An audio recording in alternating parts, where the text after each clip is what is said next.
নমস্কার বন্ধুরা, রংছটা চ্যানেলে তোমাদের সবাইকে অনেক অনেক ভালোবাসা।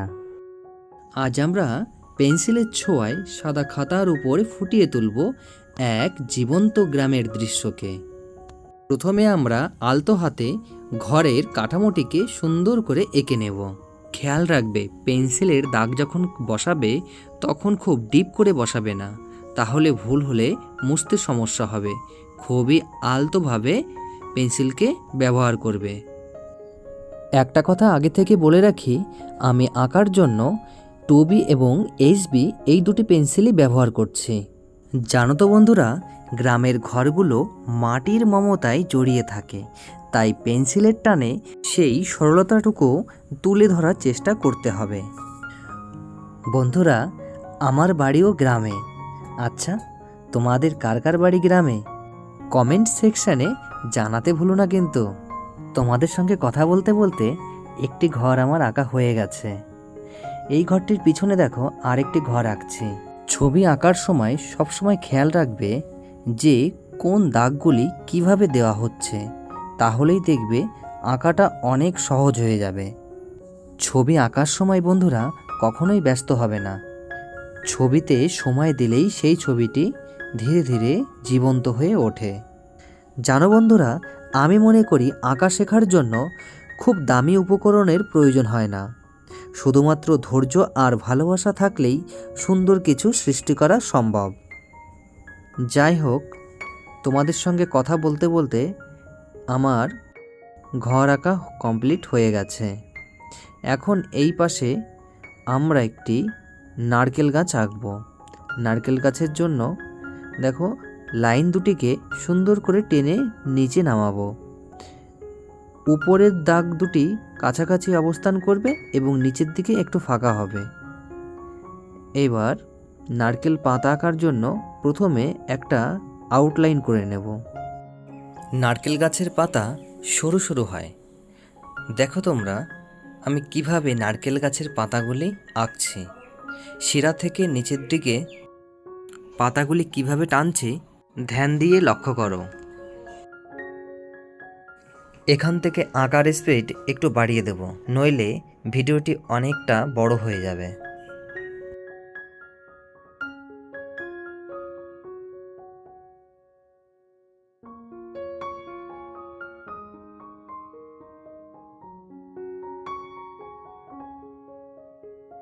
পাতাগুলি গাঢ় করার জন্য এবার আমি 2B পেন্সিল নিয়ে নিলাম।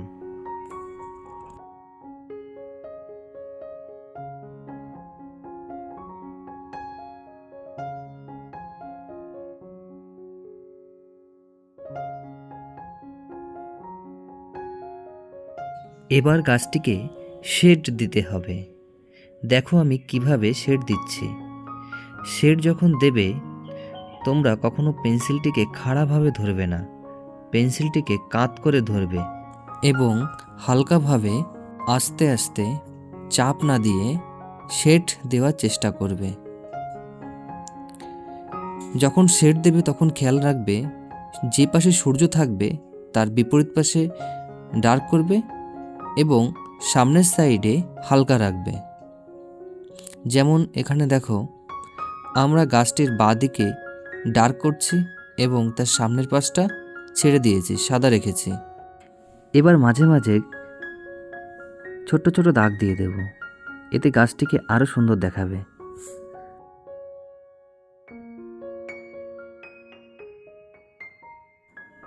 বাঁদিকে আরেকটি গাছ আঁকছি। গাছটি কিভাবে আঁকছি একটু খেয়াল করে দেখো, তোমরাও করতে পারবে। খাতাতে আঁকতে হবে, ভুল করতে হবে, মুছতে হবে, দেখবে আস্তে আস্তে তোমরাও শিখে যাবে। খেয়াল করো কিভাবে আমি আঁকছি, কিভাবে ডালপালাগুলি আমি টানছি। এগুলি অনেকই সহজ, তোমরা চেষ্টা করলে পারবে। নারকেল গাছের মতোই এই গাছেও দেখো বাঁ সাইডে আমি ডার্ক করছি এবং ডান দিকে আমি ছেড়ে দিচ্ছি, সাদা রেখেছি। এবার গাছটিতে পাতা করতে হবে। দেখো আমি কিভাবে পাতাগুলি আঁকছি।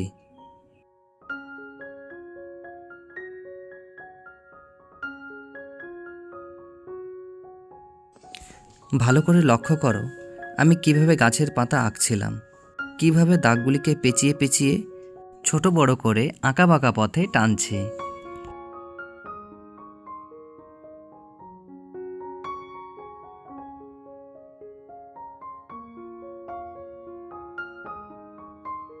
এবার কিছু ঘাস করতে হবে।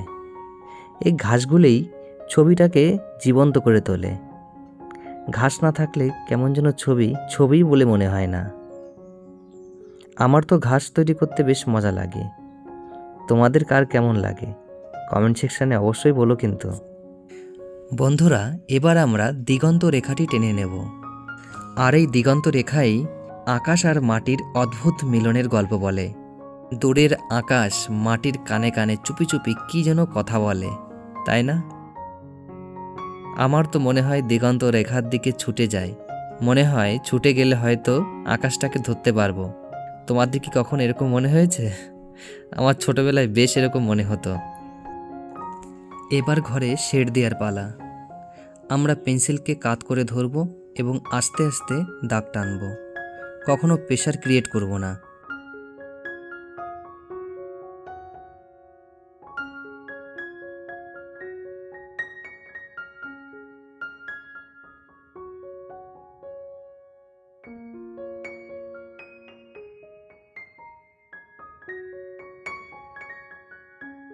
শেড দেওয়ার সময় একটা জিনিস খেয়াল রাখতে হবে যে আমরা কখনো প্রেশার দিয়ে করব না বা এক পাশ দাবিয়ে অন্য পাশ সরু করব না। আমাদের এমনভাবে শেড দিতে হবে যাতে দুই পাশ সমান হয় এবং কোনো ডট ডট বা বিন্দু বিন্দু না তৈরি হয়, যেমনটি তোমাদের এখানে দেখিয়েছি। আর যদি ঘষে ঘষে শেড দিই তাহলে পেন্সিলকে কাত করতে হবে এবং আস্তে আস্তে হালকা করে আমরা শেড দেব, কখনো প্রেশার করব না। বন্ধুরা, পেন্সিল স্কেচ কিন্তু অনেকটা মনের জানালার মতো। ভেতরের শান্ত ভাবটা যত বেশি থাকবে ছবিটা তত স্নিগ্ধ হয়ে উঠবে। তোমরা দেখতেই পাচ্ছ আমি খুব সাধারণ কিছু স্ট্রোক দিয়ে আমি ছবিটি ফুটিয়ে তোলার চেষ্টা করছি। বন্ধুরা, ছবি দেখে কখনোই ভয় পাবে না। খাতা পেন্সিল নিয়ে তোমরাও শুরু করে দেবে, দেখবে হয়ে যাবে। ভুল হোক কোনো সমস্যা নেই, ভুল হবে মুছবে আবার আঁকবে। একটা কথা সবসময় মনে রাখবে, মানুষ ভুল করেই শেখে। এবার খেয়াল করে দেখো আমি ঘরের নিচ দিয়ে হালকা হালকা করে শেডিং দিচ্ছি। এভাবেই আমরা নিচের অংশটিতে আস্তে আস্তে করে শেডিং দেব। প্রতিটা ছবি কিছু না কিছু গল্প বলে দেয়, নিয়ে যায় রূপকথার সেই দুনিয়ায়। আচ্ছা, তোমরা গল্প শুনতে ভালোবাসো? ছোট্টবেলায় আমরা দাদা ঠাকুমাদের কাছ থেকে কতই না গল্প শুনেছি। গল্প শুনতে শুনতে মনে হতো যদি এগুলিকে যদি একটু খাতায় আঁকতে পারতাম, যদি যেতে পারতাম সেই গল্পের দুনিয়ায়, কতই না ভালো হতো। ছোট্টবেলায় আমরা গল্প শুনতে খুব ভালোবাসতাম। এখন মোবাইলের যুগ, ছোট ছোট বাচ্চারা দেখি মোবাইলে গল্প শোনে। আমরা কিন্তু খুব মজা করতাম, আমাদের মজাও লাগতো। তোমাদের মা বাবার কাছে জিজ্ঞাসা করবে, তারাও খুব মজা করতো গল্প শুনে শুনে।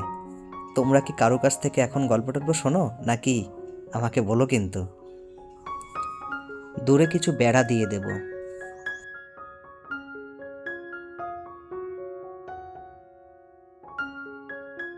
ছোট্ট ছোট্ট ঘাস ছবিকে কত সুন্দর করে তোলে। গাছের পাতাগুলিতে সামান্য শেডিং দেব, সামান্য।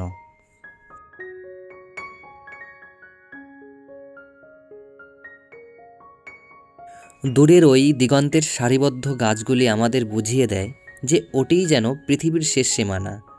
ওর পিছনে লুকিয়ে আছে নীল আকাশে মেঘেদের বিশাল সাম্রাজ্য।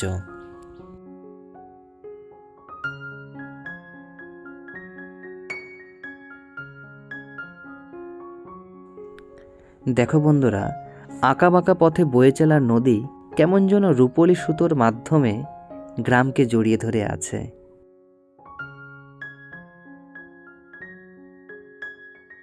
এবার নদীতে একটি নৌকা আঁকব। নদীতে যখন নৌকা দাঁড়িয়ে থাকে তখন দেখতে কত অপূর্ব লাগে। মনে হয় সারাদিনের কাজ সেরে সে একটু জিরিয়ে নিচ্ছে। যাই হোক, তোমাদের সঙ্গে মজার মজার গল্প বলতে বলতে ছবিটি একরকম তৈরি হয়ে গেছে। ভিডিওটি কেমন লাগলো জানাবে কিন্তু। আঁকাটি ভালো লাগলে তোমাদের এই মিষ্টি হাত দিয়ে একটি লাইক করে দিও, আর এই ছোট্ট পরিবারের সদস্য হতে চ্যানেলটি সাবস্ক্রাইব করতে ভুলো না। তোমাদের আঁকার বিষয় সম্বন্ধে কিছু জানার থাকলে কমেন্টে অবশ্যই জানিও, আমি রিপ্লাই দেওয়ার চেষ্টা করব। আজকের মতো এটুকুই। খুব শীঘ্রই ফিরছি নতুন কোনো সৃষ্টির গল্প নিয়ে। তোমরা সকলে ভালো থেকো।